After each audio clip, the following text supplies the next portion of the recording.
Our next section is called Solving Linear Systems by Graphing. As you might be able to guess, this would be a really good section to have graph paper on. I also recommend that you have a ruler. It will make it a lot easier if you have that. So first of all, you might be wondering, or maybe not, but I'll tell you anyway, what a linear system is.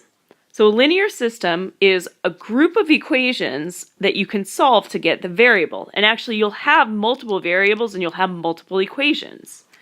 So the other thing about linear systems is that we also call them a system of equations. And in this class, we're only going to work with systems of equations or linear systems that have two variables and two equations. However, in future classes, like Algebra 2, you might be getting equations or systems where you have more than two variables. You might get 3 or more. So you have that to look forward to. So we're going to start off with an example, and you'll notice this example actually really, it doesn't have a lot to do with solving equations, because that's going to be a lot harder than that. All I'm going to ask you for this one is the ordered pair 5, 2 a solution to the system 2x minus 3y equals 4 and 2x plus 8y equals 11. So that's our system. Sometimes it will have that curly brace on the side. Sometimes it won't. It'll just be written as 2x minus 3y equals 4 and 2x plus 8y equals 11. You'll see it both ways.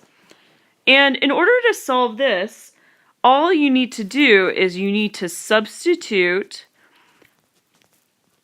in 5 for x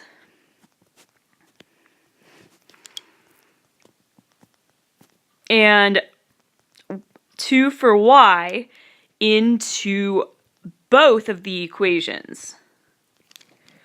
So now a lot of people try to do it into only one, which is why usually on my tests and quiz, I will give you a system of equations where the point will work for one of them, but it won't work for the other.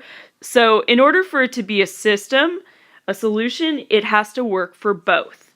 So just keep that in mind. It's really important that it works for both. So let's do that.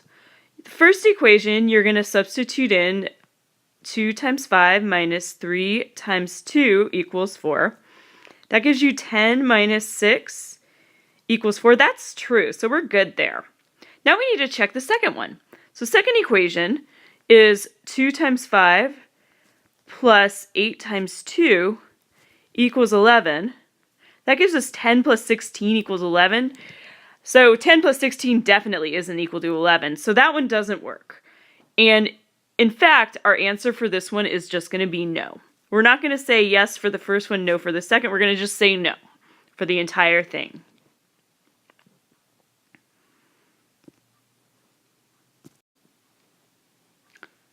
Our next type of example is the actual solving by graphing. This is what we're going to be doing for pretty much everything else in this section. So when you're solving by graphing, the first thing you need to do is you need to graph each equation. So you're going to graph each equation. My first equation is y equals x plus 1. That one, in order to graph it, if you remember, we find the slope, we find the y-intercept. So it has a slope of 1, because remember, the slope is the value with the x, it's y equals mx plus b. So my slope is 1. And I am going to write that as 1 over 1. The y-intercept is also 1. That's this value right here. It's my b in y equals mx plus b. So my y-intercept is also 1. What I'm going to do now is I'm going to use the slope and the intercept to graph it. I start by drawing my y-intercept on the y-axis at 1. Then I'm going to use my slope to go up 1 and right 1 and then draw my next point from there. The last thing I need to do is draw my line through it. And that's my answer for the first half of this problem. Unfortunately, I'm not done. In fact, I'm not even close to being done. I don't have a solution yet. So the second thing I need to do is I need to graph the second equation. My second equation, I have y equals negative x plus 3. Once again, using y equals mx plus b. My m is the number with my x. In this case, it's negative 1. You can add the 1 in if you want, but you don't have to. So my slope is negative 1. I'm going to write it also over 1. My y-intercept is the b, which is 3. So in order to graph this, I'm going to go up on my y-axis to 3, then use my slope to move. So that means negative 1 over 1 means I go down 1, right 1. This is my second point. I draw a line through them. So then I am still not done with this problem. If you put these two lines on your test and you graph it like that perfectly, you'll get half credit, which is not too bad, but you did the hardest part already. So now we're going to do the easier part. So the easier part is finding the answer. And the answer is going to be where these two lines intersect.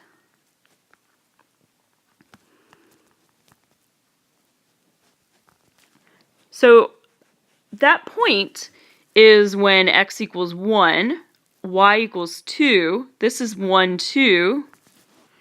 So the answer you're either going to write as 1, 2, or you can write it as x equals 1, y equals 2.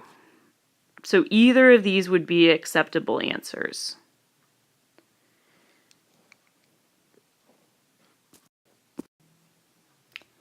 So if you're feeling comfortable with this, I'd like you to pause and try this example on your own. If you're still not 100% sure, you can feel free to watch it as I do it. So what we're going to do is we're going to start by graphing y equals negative 3x plus 3 first. For that equation, once again, y equals mx plus b. My m is my slope, which is negative 3. And again, I'm going to write it over 1. My b is my y-intercept, which is positive 3. So now I'm going to draw my y-intercept. Then I'm going to use my slope to move. So I started my y-intercept. I'm going to go down 3 spaces, 1, 2, 3. I'm going to go right 1. This is my new point. If you want, and I recommend it for this problem and also many others, especially if you don't have a ruler but you do have graph paper, you can actually keep going down 3 and right 1. So you go down 3 again, you go right 1, draw another point. You can keep on doing that. That will come in handy for these problems because a lot of them, they're not going to intersect in the easiest place to see. So it'll help to guide you if you have more points on the line. And you'll see why in just a minute. So now let's do the other graph. I have y equals x minus 5. I'm going to do that one in pink. Once again, y equals mx plus b. My slope is 1 over 1. My y-intercept is negative 5. So I'm going to start with my y-intercept. It's down here at negative 5. Then I'm going to go up 1, right 1. And I actually recommend you maybe go up 1, right 1 again, because then you'll see that these intersect right there. So I'm then going to draw my other line, and it looks like that. So now what you need to do is you need to figure out where this intersection point is. And you'll find that the x value there is 2, the y value is negative 3.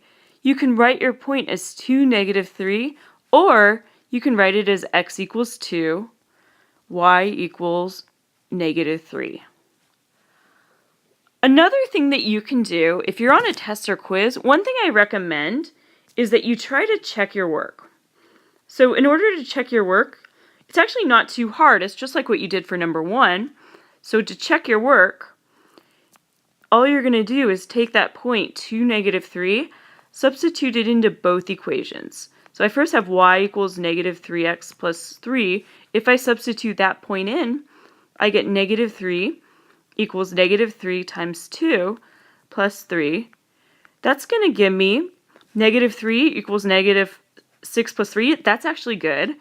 The other one, I'm going to do the same thing with the other equation, y equals x minus 5. If I substitute that in, I get negative 3 equals 2 minus 5. Also true, so that's right. That's kind of another way to tell and check your answer to make sure that you're 100% right. I highly recommend that, especially if you're on a test or a quiz. For our last example, it's a little bit harder, but not too much harder. It just involves one extra step, which is to solve for y first, then graph. So you might remember that we did do this previously in the chapters on graphing, where we had to solve for y first. So let's start with the first one. We have negative x plus y equals 5. You're going to get that solved for y by adding x to both sides. That is going to give us y equals, you can write it as 5 plus x. I actually like to put the x first, which is fine. Just make sure that if you do that, that you keep the same sign for the x, the same sign for the 5. They're both positive, so it's just x plus 5. In this case, my slope is positive 1 over 1. My y-intercept is 5. So I'm going to put my y-intercept there. I'm also going to use my slope to go up 1, right 1. Then I'm going to draw a line through that.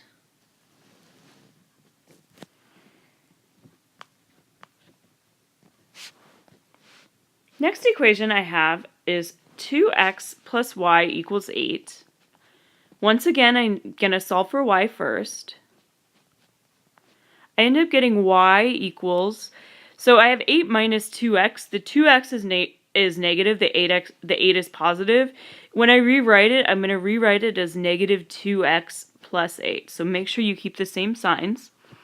There I have a slope of negative 2 over 1 and a y-intercept of 8. So I'm going to draw my y-intercept now up at 8. And in order to get my next point, I'm going to go down 2, right 1. You'll notice when I do that, I actually intersect the graph, so I got lucky here. They're close together, so I can now get my answer, my solution.